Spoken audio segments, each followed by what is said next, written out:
નમસ્કાર. શ્રી કેશવ કેળવણી ટ્રસ્ટ સંચાલિત શ્રી સરસ્વતી વિદ્યા મંદિર મહેમદાવાદથી હું ડૉક્ટર નીરવ શાહ. આપણે ધોરણ 10ના વર્ષ 19-20ના વિજ્ઞાન વિષયના પ્રકરણ 3 ધાતુ અને અધાતુનો અભ્યાસ કરીએ છીએ. સવારે આપણે ધાતુના ભૌતિક ગુણધર્મો એનો અભ્યાસ કર્યો. હવે આપણે અત્યારે અધાતુઓના ભૌતિક ગુણધર્મો એટલે અધાતુ વિશેની માહિતી લેવાની છે. અધાતુને આપણે નોન મેટલ કહીએ છીએ. Non metals.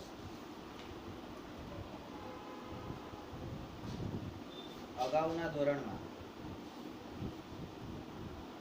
તમે શીખી ગયા છો. શું શીખી ગયા છો? તો કે ધાતુઓની તુલનામાં અધાતુઓ ઘણી ઓછી છે. ધાતુની તુલનામાં અધાતુ ઘણી ઓછી છે. આવું તમને કેવી રીતે ખબર પડે? તો આ અધાતુની સંખ્યા છે ને એ 18 છે. અત્યાર સુધીમાં આપણને કુલ 114 પ્રકારના તત્વો પૃથ્વીના પેટાળમાંથી આપણને 114 પ્રકારના તત્વો મળેલા છે. એમાં 18 જે છે એ અધાતુ છે. તો ધાતુ કેટલા હશે? આ બેનો માઇનસ કરો એટલે તમને ધાતુ મળે. કેટલા હશે? તો 6 અને 9. બરાબર છે? હા. તો ધાતુ કેટલા છે? 96. અધાતુ કેટલા છે? 18. અને કુલ તત્વ કેટલા છે? 114. આવું તમને અહીં આગળ નથી આપેલું તમારા આખા પ્રકરણમાં ક્યાંય. તો આવું ક્યાંથી મને કેવી રીતે ખબર પડી? હું કઈ ભણવા ગયો તો, ખોદવા ગયો તો? ના. જ્યાં સુધી આ લોકોને ભણાયા ને, આ પેલા બહાર બેઠેલા લોકોને, ત્યાં સુધીના પ્રકરણમાં આ વસ્તુ હતી. બરાબર? અને પહેલી જ લીટી, પાઠની પહેલી જ લીટી, ધાતુ અને અધાતુનું પાઠની પહેલી લીટી ત્યાં આગળ એ રીતે હોતી. અને એમાં ધાતુ અને અધાતુના પ્રકરણ અલગ અલગ ચેપ્ટર હતા. બરાબર? તો ધાતુની તુલનામાં અધાતુઓ ઘણી ઓછી છે એવું આપણે શીખી ગયા છે. Carbon, sulphur, iodine, oxygen, hydrogen આ વગેરે અધાતુઓના કેટલાક ઉદાહરણો છે. ધાતુઓમાં કયા કયા હતા? તો કે લોખંડ, તાંબુ, એલ્યુમિનિયમ આ બધી વસ્તુ ધાતુમાં આવતી હતી. બરાબર? સોનું, ચાંદી આ બધું. અહીં આગળ તો કે carbon, sulphur, iodine, oxygen, hydrogen. હા, તો આ બધા કેવા છે? અધાતુ છે. તો નંબર સી, અધાતુઓ એ કેવા પ્રકારે હોય છે? તો કે ઘન અથવા વાયુઓ છે. અધાતુઓ ઘન અથવા વાયુ છે. એમાં એક અપવાદ છે, સિવાય કે બ્રોમિન. આ જે બ્રોમિન છે એ અધાતુ હોવા છતાં એ પ્રવાહી છે.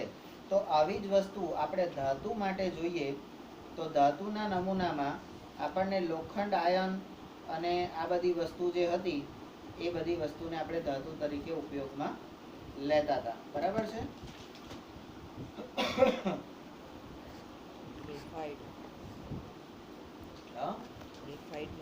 ક્યાં છે? લોખંડ, તાંબુ, એલ્યુમિનિયમ, મેગ્નેશિયમ, સોડિયમ, સીસુ, ઝીંક આ બધી ધાતુને આપણે હા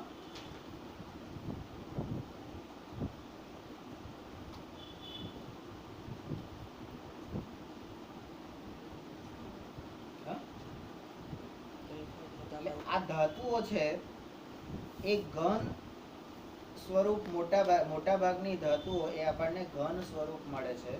બરાબર? કોક જ આપણને એમાં જે આપણે કહીએ કે મર્ક્યુરી, પારો, તો એ પારો આપણને લિક્વિડ મળતો હતો. બરાબર છે? પારો લિક્વિડ હતો. તો અગાઉના ધોરણમાં આ બધું ભણી ગયા છે. અધાતુ વિશે તો ઘન અથવા વાયુઓ છે. અહીંયા આગળ કાર્બન એ ઘન છે, પણ આ સલ્ફર, આયોડીન અને ઓક્સિજન અને હાઇડ્રોજન આ બધા કોણ છે? વાયુઓ છે. બરાબર? બ્રોમિન એ પ્રવાહી છે. આ બ્રોમિન એ પ્રવાહી છે. એ પહેલા ઓબ્જેક્ટિવમાં પૂછાતું હતું, હવે અત્યારે ખબર નથી. સ્ટેપ નંબર 2, શું અધાતુઓ પણ ધાતુઓ જેવા જ ભૌતિક ગુણધર્મો ધરાવે છે? તો નંબર 3 ચાલો આપણે શોધી કાઢીએ. ધાતુના ભૌતિક ગુણધર્મો હવે યાદ કરી લો, પેલા ક્રમ વાઇઝ મેં સવારે કીધા એ પ્રમાણે, બરાબર. તો એના માટે હવે આપણે અધાતુના ભૌતિક ગુણધર્મો એટલે અહીંયા આગળ આપણે ભણવાનું છે અધાતુના ભૌતિક ગુણધર્મો, બરાબર. તો એને સમજવા માટે આપણે પહેલી પ્રવૃત્તિ કરીશું, પ્રવૃત્તિ 3.7. એમાં શું કરીશું આપણે, તો કે કાર્બન, જેને આપણે કોલસો અથવા ગ્રેફાઇટ કહીએ છીએ, સલ્ફર અને આયોડિન, એના નમૂના એકત્રિત કરો. કોલસો લઈ આવવાનું, પેન્સિલનો કણ લઈ આવવાનો, સલ્ફરના ફૂલ, બરાબર, અને આયોડિન ટિંચર. જૂના એલોપેથિક ડોક્ટરના દવાખાના હોય જૂના, તો ત્યાં આગળ આયોડિન ટિંચર મળે, બાકી અત્યારે આયોડિન ટિંચર મળતું નથી. અને એને આયોડિન ટિંચર કેમ કહેવામાં, એકચ્યુઅલી એ આયોડિન ટિંચર, એ ટિંચર પાછળનું તો આપણા લોકોએ લગાવેલું નામ છે, એવું કોઈ નામ હતું ને. પણ એ આયોડિન થી જ્યારે તમારો ઘા સાફ કરવામાં આવે અથવા તો તમને વાગ્યું હોય ત્યાં આગળ આયોડિનનું કુંડું મૂકવામાં આવે તો એકદમ ટિંચર જેવું બળે, એટલે ટિંચર ભયંકર બળતરા થાય, બરાબર. અને એમાં અમિતાભ બચ્ચનનું એક પિક્ચર છે નસીબ, એ નસીબની અંદર અમિતાભ બચ્ચનને પેલી ફાઇટમાં ચારે બાજુ જાળી લગાવેલી હોય ને એમાં ફાઇટ હોય ને એમાં એને પેલો એક જાડીઓ મારે છે, દારૂ પીને લડવા જાય છે, એટલે પછી તો મારે જ, પીધેલો ના હોય તો પહોંચી વળે ગમે તેવો હોય, પણ દારૂ પીને જાય છે એટલે પેલો મારે. પછી સાલા तूने जो पिएला नहीं होता तो वो जाड़िया तेरे को मार भी सकता था એમ કે. પછી આમ કરીને કાચમાં જુએ કે કઈ વાગ્યું છે, તો કે અહીંયા વાગ્યું છે, ચાલ અભી દવા લગા દેતા હું, આયોડિન લગા દેતા હું, તો કે આમ ટીચર વાળું કુંડું કરે છે અને પછી કાચની સામે જાય છે અને આમ કાચની પોતાની ઉપર તો નહીં લગાવતો, કાચ ઉપર લગાવ, બરાબર. તો એ આયોડિનની એટલી બીક હતી. અત્યારે તો તમારે ડેટોલ, આયોડિન પછી આવ્યું ડેટોલ અને ડેટોલ પછી આવ્યું સેવલોન. સેવલોનમાં તમને લગાડી દે, તમને ખબર ના પડે, એટલે ઓન. પેલું આયોડિન ઇન, બરાબર, આયોડિન એટલે ઇન, તો એમાં તો અંદર જે હોય ને જબરજસ્ત લાય બળે. પછી આવ્યું ડેટોલ, ઓલ, બરાબર. તો ઓલ જે પ્રકાર આવ્યો એની અંદર શું કે છે, તો કે બધા માટે ચાલે, એટલે એ ડેટોલ એ બધા માટે વપરાતું. આપણે ડેટોલને કપડાં ધોવા, પોતું કરવા, પછી ઘા પર લગાવવા, દરેક જગ્યાએ આપણે, એટલે ઓલ, દરેક જગ્યાએ ડેટોલ વપરાતું. અને અત્યારે સેવલોન એટલે ઓન, બરાબર, લગાડીને તમે તમારા કામે નીકળી જાવ, તમને ખબર ના પડે. પેલું તો વાગ્યું હોય, ટીચર લગાડ્યું હોય ને તો 2 દાડા સુધી તો આપણને મન ના થાય પણ ઊંચો કરવાનો, એટલી લાઈ પડતી હોય એટલે, બરાબર. તો આ આયોડિન ટિંચર. આયોડિન વિશેની માહિતી ચોપડીમાં નથી, બરાબર. નંબર 2, આ અધાતુઓ સાથે પ્રવૃત્તિઓ 3.1 થી 3.4 અને 3.6 એટલે 5 નંબરની કરવાની નથી, 3.5 કરવાની નથી. અને તમારા અવલોકન નોંધો. નંબર 3, હવે ધાતુઓ અને અધાતુઓ સંબંધિત તમારા અવલોકનોનું કોષ્ટક 3.1 માં સંકલન કરો, બરાબર. આ લોકોએ તો કહી દીધું તમે તમારા મેથે કરી લેજો, તમે તમારા મેથે કરી લેજો, બરાબર. આવું કહી દીધું એમણે, કરવાનું આપણે છે. તો કેવી રીતે કરશું, તો 3.1 ની પ્રવૃત્તિમાં આપણે શું કર્યું હતું, તો કે એનો દેખાવ, ધાતુનો દેખાવ કેવો હોય છે. તો અહીંયા સ્ટેપ નંબર 4 માં આપણને કોષ્ટક આપેલું છે 3.1. એની અંદર આપણને ભરવાનું છે તત્વ, સંજ્ઞા, સપાટીનો પ્રકાર, સખતાઈ, ટીપાવપણું, તણાવપણું, વિદ્યુતનું વહન અને રણકાર ઉત્પન્ન થવો. અહીંયા ઉષ્માનું વહન, ઉષ્મા વાહક કે ઉષ્મા અવાહક એટલે પ્રવૃત્તિ 3.5 જે છે એ અહીંયા આપેલી નથી. તો ધાતુ અને અધાતુ વચ્ચે પહેલો તફાવત આપણને ખબર પડી ગઈ. ધાતુ ને અધાતુ વચ્ચે પહેલો તફાવત ખબર પડી ગઈ કે ધાતુમાં ઉષ્માનું વહન થઈ શકે છે, અધાતુમાં ઉષ્માનું વહન થતું નથી, બરાબર. ચલો હવે સ્ટેપ નંબર 5. હવે આ કોષ્ટક કેવી રીતે ભરવાનું છે, બરાબર? તો આપણે જુદા જુદા તત્વો, અહીંયા આગળ આપણને જે 4 તત્વો આપ્યા છે, કાર્બન, સલ્ફર, આયોડિન, એટલે કાર્બન, હા અહીંયા કાર્બન, સલ્ફર અને આયોડિન, આવા 3 તત્વો આપેલા છે. તો એની કાર્બનની સંજ્ઞા શું છે? તો કે સી, સલ્ફરની સંજ્ઞા એસ અને આયોડિનની કેપિટલ આઈ. હવે એનો સપાટીનો પ્રકાર, બરાબર? તો 3.1 એનો દેખાવ કેવો છે? તો કે ગુરુજી જેવો છે, એકદમ લસ્ટરલેસ, તેજવિહીન, ઝાખું ઝાખું, બરાબર? તો કોષ્ટક 3.1 માં નોંધેલા અવલોકનોના આધારે, અહીંયા તો ડાયરેક્ટ આ લોકોએ કર્યું છે, આપણે ડાયરેક્ટ કરવાનું નથી, આપણે દરેક પ્રવૃત્તિ પાછી કરીએ છીએ. તો દેખાવ, કાર્બનનો પ્રકાર, તો કાર્બન સપાટીનો પ્રકાર કેવો છે? તો કે ચળકાટ વિહીન, બરાબર? બિચારું આમ, હવે કોલસો પડ્યો હોય, માનો કે કોલસો પડ્યો હોય તો લેવા જાય? હે? કોલસો પડ્યો હોય તો લેવા જાય? અને સોનાનો દાગીનો પડ્યો હોય તો મારું છે કરીને 10 જણા ભેગા થઈ જાય, અને પછી એમાં જે હીરો હોય એ લઈ જાય, એમાં જે હીરો હોય એ લઈ જાય. અને હીરો શું છે? તો એ કાર્બનનો એક પ્રકાર છે, અને કાર્બન શું છે? અધાતુ છે. એટલે ધાતુને કોણ લઈ જાય? અધાતુ. અને અધાતુને કોણ લઈ જાય? ધાતુ. ના ખબર પડી? એટલે આ રૂપાળાને કોણ લઈ જાય? કાળિયાઓ. ને કાળિયાઓને કોણ લઈ જાય? રૂપાળાઓ. પ્રકૃતિ બધું બેલેન્સ કેમ કરે છે? એમને એમ થોડી કહેવાતો પડે છે કાગડો દહીં ખરું લઈ ગયો એમ. તો આવી રીતે કેમ ગયો? ટટા બેસ. ચલો, આ સલ્ફરની સપાટી કેવી છે? એ પણ ચળકાટ વિહીન છે. આયોડિન કેવું છે? તો કે ચળકાટ વાળું છે, બરાબર? ચળકાટ વાળી છે. સખતાઈ, કાર્બનની સખતાઈ, તો ખરેખર કાર્બન સખત જ છે, બરાબર? સલ્ફર એ નરમ, કારણ કે ભૂકો છે, અને આયોડિન પણ નરમ છે. ટીપાવપણું, કાર્બનને ટીપીએ તો ભાગીને, હવે કોલસાને તમે ટીપો તો શું થાય? ભાગીને ભૂકો થઈ જાય, બરાબર?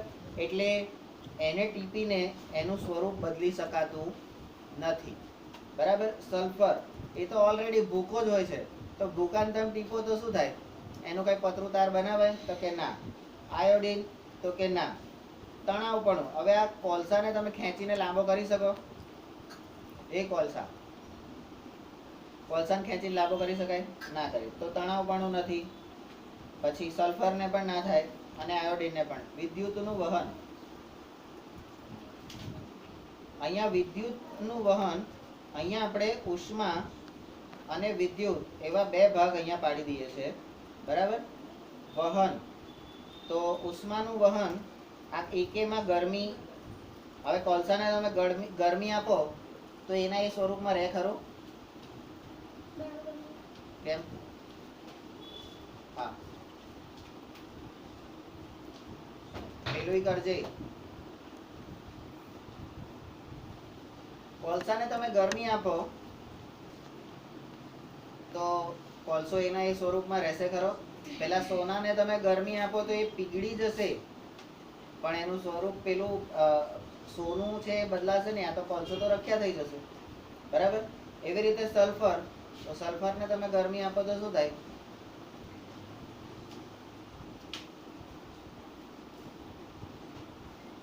આલા બુલેટ બનાવવામાં નહીં વપરાય? અરે આ ચામડીના રોગો, એની અંદર આ સલ્ફર પાવડર જ વપરાય છે ને, બરાબર? આયોડિનને ગરમી આપો તો શું થાય? જેમ સ્પિરિટને ગરમી આપો તો ઉડી જાય, તો આયોડિનને ગરમી આપો તો એ શું થાય? ઉડી જાય, વેપર થઈ જાય, બરાબર? તમને અહીં કઈ શું છે નહીં એવું લાગે, પાછું મળે નહીં, બાષ્પીભવન થઈ જાય. તો ઉષ્માનું વહન થતું નથી. વિદ્યુતનું વહન, તો કાર્બનની અંદર ગ્રેફાઇટ છે, એમાં થાય છે વિદ્યુતનું વહન. ગ્રેફાઇટ એટલે તમારી પેન્સિલની અણી, મેં કીધું હતું કે કોક દાડો અણી લઈને અંદર નાખી જોવાનું, ના વિશ્વાસ આવતો હોય તો, બરાબર? પછી સલ્ફર, હીરો, મેં કીધું એ પ્રમાણે આ હીરો પણ કાર્બનનું સ્વરૂપ છે, તો હીરામાં એ થતું નથી. હીરાનો નંગ પહેર્યો હોય એટલે હીરાનો નંગ નહીં, હીરો જ નંગ છે એટલે વીટી પહેરી હોય, હા, અને એ કદાચ અડી જાય તો તમને કશું થાય નહીં. સલ્ફર એનું વિદ્યુતનું વહન તો નથી થતું, આયોડિનમાં પણ નથી થતું. હવે આ કાર્બન રણકાર ઉત્પન્ન કરી શકે છે. હવે બે કોલસાને ખખાડો, બે કોલસાના ટુકડા લઈને ખખાડો, હે, ખાડીંગ એવો અવાજ આવે, કોલસાને આમ જોરથી જમીન પર ફેંકો, આવે છે અવાજ? નહીં આવે. સલ્ફર નહીં આવે, બરાબર. આયોડિન નહીં આવે. આ કોષ્ટક આપણે ભર્યું, કેવી રીતે ભર્યું? તો નવનીતનો ઉપયોગ કરીને ભર્યું. એના માટે આપણે શું કર્યું? તો આ જે પ્રવૃત્તિઓ હતી એ પ્રવૃત્તિઓને આપણે ધ્યાનમાં લીધી, બરાબર, અને એ પ્રમાણે આગળ આપણે વધ્યા. હવે આ કોષ્ટક આપણું ભરાઈ ગયું. તો કોષ્ટક 3.1 માં નોંધેલા અવલોકનોના આધારે વર્ગમાં એટલે તમારા ક્લાસમાં તમે ધાતુઓ અને અધાતુઓના સામાન્ય ભૌતિક ગુણધર્મોની ચર્ચા કરો. સામાન્ય ભૌતિક ગુણધર્મો એટલે મેં જે કોમન નામ અહીંયા આગળ બધા કાઢ્યા હતા, જે તમને કીધા હતા, એ જ વસ્તુ અહીંયા આગળ કાઢવાની છે, કોમન.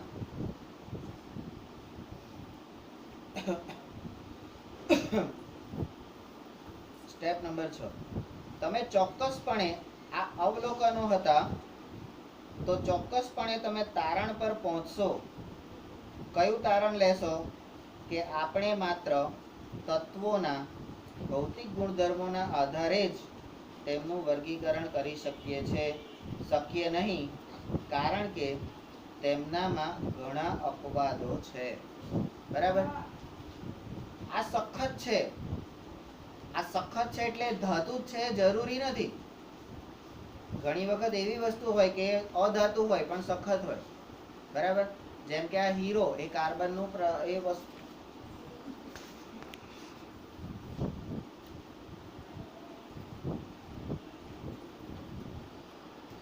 તો અહીંયા ઘણા બધા તત્વો એટલે ઘણી બધી ધાતુ એવી છે કે જે સખત નથી હોતી, અને ઘણા બધા અધાતુ એવા હોય છે કે જે નરમ નહીં હોતા, બરાબર. અહીંયા ઉદાહરણ આપ્યા છે, આપણે જોઈએ. ઉદાહરણ તરીકે નંબર 1, પારા. આ પારા એટલે મર્ક્યુરી. ડોક્ટરના સ્ફિગ્મોમેનોમીટરની અંદર કોણ છે? તો આવી રીતે કેમ ડોક્યા કરે છે? એક તો વાળ છૂટા રાખીને આવી. તો પારો એટલે મર્ક્યુરી, જે ડોક્ટરના સ્ફિગ્મોમેનોમીટરની અંદર એટલે જે કાચની નળીવાળું જે બીપી માપવાનું સાધન આવે છે એમાં ઉપર જાય છે તમારું થર્મોમીટર. થર્મોમીટરની અંદર પેલું ચાંદી જેવા કલરનું જે હોય છે એ તમારો પારો છે. ચળકાટ મારે છે એટલે ધાતુ છે, પણ પારા સિવાયની તમામ ધાતુઓ ઓરડાના તાપમાને, અહીંયા આગળ આપ્યું હતું ને, ઓરડાના તાપમાને ઘન સ્વરૂપમાં અસ્તિત્વ ધરાવે છે. આ પારો એક જ છે કે જે લિક્વિડ સ્વરૂપે હોય છે, બરાબર. પ્રવૃત્તિ 3.5 માં તમે અવલોકન કર્યું છે. શું અવલોકન કર્યું છે? કે ધાતુઓ ઊંચા ગલન બિંદુ ધરાવે છે, એટલે એને ઓગાળવા માટે બહુ જ બધી ગરમી આપવી પડે. પણ એમ કે છે આ ગેલિયમ અને સીઝિયમ, ગેલિયમ અને સીઝિયમ એ ઘણા નીચા ગલન બિંદુ ધરાવે છે. એ ધાતુ હોવા છતાં, આ બંને કોણ છે? ધાતુ છે, પણ છતાં એ નીચા ગલન બિંદુ ધરાવે છે. સહેજ આપો ને એટલે થોડીક જ ગરમી આપો, દિવાસળીની આમ માચીસ આમ કરો ને તો ઓગળી પીગળી જાય, બરાબર. આ બે ધાતુઓને તમે તમારી હથેળી પર રાખતા, બોલો, દિવાસળીએ ચાંપવાની જરૂર નથી. તમારા શરીરની ગરમી એનાથી હથેળી પર રાખો ને, આ ગેલિયમ અને સીઝિયમને તો પણ પીગળી જાય છે. શરીરની ગરમીથી પીગળી જાય. અને આપણા શરીરમાં ગરમી છે, આપણા શરીરમાં ઉષ્મા છે, એનું એક ઉદાહરણ જો તમારે લેવું હોય તો તમે કયું લઈ શકો? તો પેલા બ્રાહ્મણો ઘણી વખત કહે છે ને 2 ચમચી ભરીને પાણી પકડી રાખો, 2 ચમચી ભરીને હાથમાં પાણી પકડી રાખો. એ વખતે આમ ખોગો કરવાનો અને એમાં પાણી પકડી રાખવાનું. તમે 2-3 મિનિટ પછી જોશો તો પાણી ધીમે ધીમે ધીમે ઓછું થતું જશે અને અંદર શોષાઈ જશે. પાણી શરીરમાં શોષાઈ જશે. બરાબર? એ તમે પ્રયોગ એકદમ સહેલા પ્રયોગો છે, તમે કરી શકો એમ છો. બરાબર? હવે બીજો અપવાદ કોણ છે? આ આયોડીન જે છે ને એ અધાતુ છે, પરંતુ તે ચમકદાર છે. અરે યાર, ધાતુના ભૌતિક ગુણધર્મમાં પહેલો તો દેખાવ કે મસ્ત ચળકાટ મારતું હોય તો કોણ? ધાતુ. પણ કેટલીક વખત આ લોકો ચળકાટ મારતા હોય, અધાતુ હોય તો અપવાદ હોઈ શકે. બરાબર? દરેક વખતે છોકરી જ રૂપાળી હોય એવું જરૂરી છે? કોકવાર અપવાદમાં હવે છોકરી જેવા ગુણધર્મ ધરાવતા છોકરાઓ પણ રૂપાળા હોઈ શકે. બરાબર? તો એની સામે શું જોવે છે? તને એવું લાગે છે કે ચળકાટ મારે છે? એ તો લસ્ટરલેસ છે, એકદમ ફિક્કો. એને રૂપાળો ના કહેવાય, પેલ કહેવાય. પેલ, ફિક્કો, લોહી વગરનો. બરાબર? તો ત્રીજું અપવાદ છે આ કાર્બન જે છે એ અધાતુ છે, જે વિવિધ સ્વરૂપોમાં અસ્તિત્વ ધરાવે છે અને દરેક સ્વરૂપને એના કાર્બનના અપર રૂપ, કાર્બનના વિવિધ સ્વરૂપને એના અપર રૂપ એટલે કે એલોટ્રોપ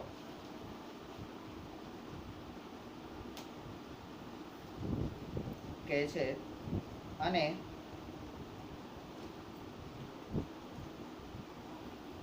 કાર્બનનું અપર રૂપ આ હીરો, કાર્બનનું અપર રૂપ હીરો સૌથી સખત કુદરતી પદાર્થ તરીકે જાણીતો છે અને તે ખૂબ જ ઊંચું ગલનબિંદુ, એને હીરાને તમારે ઓગાળવો હોય તો એકદમ વધારેમાં વધારે ટેમ્પરેચર એને આપવું પડે. તેમજ ઉત્કલન બિંદુ, આ ઉત્કલન બિંદુ એટલે એને ટાળો પાડવો હોય ને તોય તમારે એને ફ્રીજમાં મૂકવો પડે, એટલે -ડિગ્રીમાં મૂકવો પડે તો એ ઠંડો પડે. તો એ ઊંચું ગલન બિંદુ અને ઉત્કલન બિંદુ ધરાવે છે. એફ કાર્બનનું અન્ય એક અપર રૂપ, કાર્બનનું એક બીજું અપર રૂપ જે ગ્રેફાઇટ છે, જનરલી અધાતુ, એ વિદ્યુતનું વહન કરતી નથી. પણ આ પેન્સિલની અણી એટલે કે ગ્રેફાઇટ નાખીને જોઈ લેવાનું. બરાબર? એ વિદ્યુતનું સુવાહક છે. બરાબર? હજી એક ચોથો અપવાદ છે આલ્કલી ધાતુઓ. આલ્કલી ધાતુઓ એટલે કે બેઝિક ધાતુઓ. તો એમાં લિથિયમ, સોડિયમ અને પોટેશિયમ એ એટલી બધી નરમ હોય છે કે તેને છરી વડે પણ કાપી શકાય છે. છરી વડે આમ સમારો તો સમારી શકાય એમ કે. બરાબર? તો કે એવું હોય તો કે હા. અને તેઓ ઓછી ઘનતા અને નીચા ગલન બિંદુ ધરાવે છે. બરાબર? તો કેટલી મિનિટ થઈ? 23. પેલા હવે તત્વોને તેમના રાસાયણિક ગુણધર્મોના આધારે ધાતુ અને અધાતુમાં વધુ ચોક્કસપણે વર્ગીકૃત કરી શકાય. ભૌતિક ગુણધર્મોના આધારે એનું વર્ગીકરણ એકલું ભૌતિકથી કરાતું નથી. એની અંદર રાસાયણિક ગુણધર્મો પણ ઉમેરો તો એનું કમ્પ્લીટ વર્ગીકરણ કરાય છે, એવું આ લોકો કહે છે. તો એના માટે આપણે કહે છે પ્રવૃત્તિ કઈ. પ્રવૃત્તિ કઈ છે? ડી 3.8. નંબર 1, મેગ્નેશિયમની પટ્ટી અને થોડો સલ્ફર પાવડર લો. આપણે ત્યાં ઉપર મેગ્નેશિયમની પટ્ટીઓ એટલે આખો રોલ પડ્યો છે, એ રોલમાંથી કટ કરીને ટુકડા એના લેવાના હોય છે. મેગ્નેશિયમની પટ્ટીને સળગાવો અને તેની રાખ એકત્રિત કરી અને એને પાણીમાં ઓગાળો. નંબર 3, પરિણામી દ્રાવણને, એનાથી જે દ્રાવણ બનશે મેગ્નેશિયમ અને H2O એ બે ભેગા થઈને જે દ્રાવણ બનશે એ લાલ અને ભૂરા એમ બંને લિટમસ પેપર વડે તપાસો કે એ દ્રાવણ એસિડિક છે, બેઝિક છે કે ક્ષારનું દ્રાવણ છે, તટસ્થ દ્રાવણ છે.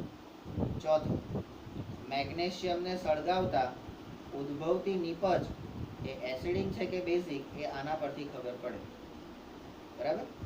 નંબર 5, હવે સલ્ફર પાવડરને સળગાવો. હવે આ લોકો તો છે ને આ વિજ્ઞાન વાળા જોડે બહુ રહેવાય નહીં. આ લોકો ગમે એને સળગાઈ દે અને સળગાઈને પછી કે જો નીપજ મળે તો ફાયદો, ના મળે તો કે પ્રયોગ ફેલ. આ હમણાં ચંદ્રયાન માટે ના કીધું? બરાબર. જો હમણાં પેલું ખુલીને મસ્ત થયું હોય કે બરાબર છે, ના થયું તા કે ફેલ. એમાં શું ફરી કરજો કે બોલો નવરા છે. પણ એને જ વિજ્ઞાન કહેવાય. જેમ પેલા આપણા પેલા શું નામ ગાડીવાળા દાદા નરેન્દ્ર મોદી, હા, એમણે કીધું ને કે વિજ્ઞાનમાં ક્યારેય પરિણામો હોતા નથી, પ્રયોગ અને પ્રયત્ન હોય છે. બરાબર. તો આપણે પણ એ શબ્દોને ધ્યાનમાં રાખવાનું. તો સલ્ફર પાવડરને સળગાવો, એ શું કરશે? તો મેગ્નેશિયમની પટ્ટી રખ્યા બનાવી દેશે. સલ્ફર પાવડર શું કરશે? તો ધુમાડા ઉત્પન્ન કરશે. અને આ ધુમાડાને આપણે શું કહીએ છીએ? ફ્યુમ્સ. અને એને એકત્રિત કરવા માટે સળગતા સલ્ફરની ઉપર કસનળી મૂકો.